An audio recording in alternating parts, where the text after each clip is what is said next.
Jiribamgi Babuparada Leiriba ITI asi Hosiki Oina Leifam Topa Stop Masing Suna Leitava Infrastructure Ge Awat Pakiashina Maram Oiduna Kangatang Oiduna Leiri Hoki Vasahida ITI asida Grade 4 Amaga Superintendent in Charge Amagana Mathau Toram Labasu Grade 4 da Thabak Puramba and Binid Mamang Sahida Laikidre Aduga Superintendent in Charge Aduna retired Tokibadagi Hojikti ITI asi Solonduna Leiri Hojik Leiriva ITI asi Mapung Fava District Amagi Henna Mapung Fava Institute Ama Ohenabigi Pandamda Yamlaba Senpam Kaya Kaithoktuna Jiribamgi Kadamtala Village da Nauna Sava Loiduna Mamangi Lengakna Hokiba Kumja Lisingani Taramathogi December gi tang kuntarukta Sangaragani Haina Laknamlaga Sangakidabani Masina Maram Oiduna Hojikti Nafi Sinang Tana Thalaba Mongsong Amaga Pangkhak Oiduna Leiri Madugi Khudong Saba Lauraga Naha Kayagi Sana Yunaifam Mafam Amasu Oiri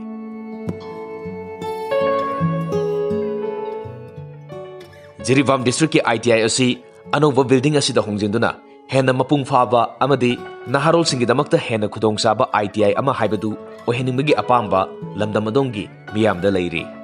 Hiramasigi Matangda MSU District Committee Jiribamgi President W. D. Mosana Fongdokivada Hojik Paliba Lengakna Amadi Mari Lenava Authority na Atuba Matamda Midyang Changbiduna Jiribam Lamdam Asigi Inkhalakliba Naharol Singbu Khutsa Haibagi Maikaida Pusinaba Akanaba Midyang Changhaningi Haiki Hariva ITI building asi Mathau to Honduna Paliba Lengakna Amadi Marina Department Sina Miyang Changbiu Loinana Afuba Khunai Afuba Jiribam Puthokpada Akoigi Paliba Lengakna Miyang Changbiu Haiduna MSU District Committee Jiribamgi Maikaidagi Pungning Chingsinjari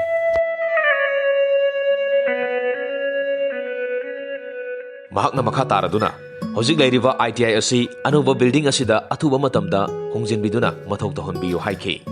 Nakala Maromda All Jiribam United Club Association Azukagi General Secretary Mutum Prem Chandrana Jiribam asi Hiram Kayada Sothoduna Leiriva District Ama Oiri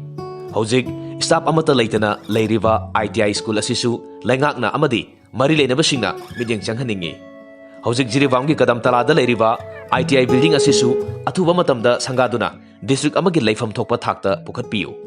Loinana Mathau Tava Manpower Matik Saba ITI Superintendent Darkar Leiva Technical gi team amasung Oza Singh Thambiduna Jiribam asi Henna Masak Thokpa District Ama Ohenaba ITI asi Hingathanbiu Haibu Wafam Singh Fongdokhi Jiribamda Leiriba Kugi ITI gi building asi Kugi Sangkabiduna Hojiki Lengakna Sangkabiraga Jiribam Hojik District Ama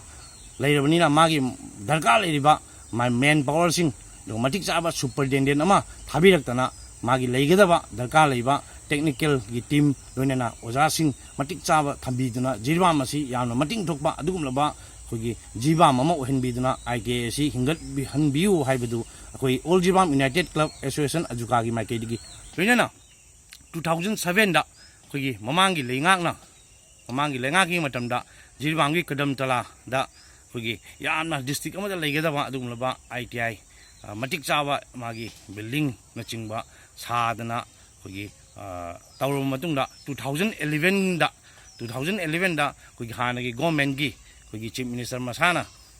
Sangkani Aina Taurum Laga Hojingna Sangka Hidana Mafam Asi Kugi Jungle Oidana Kugi Mayangi Punpam Kugi Adumlaba Yamna Yengbada Mong Tadraba Adum Mafam Oire Amabu Oiro Lengak Asina Atuba Matamda Akanaba Midyang Changduna Jiribamgi ITI asi Atuba Matamgi Manungda Mathau Tahunaba Thorang Paikat Basumgani Maduna Taduna Miyamgi Iho Amadi Khongjang Ngaiduna Leibanadi Asumba Khongthang Oiroi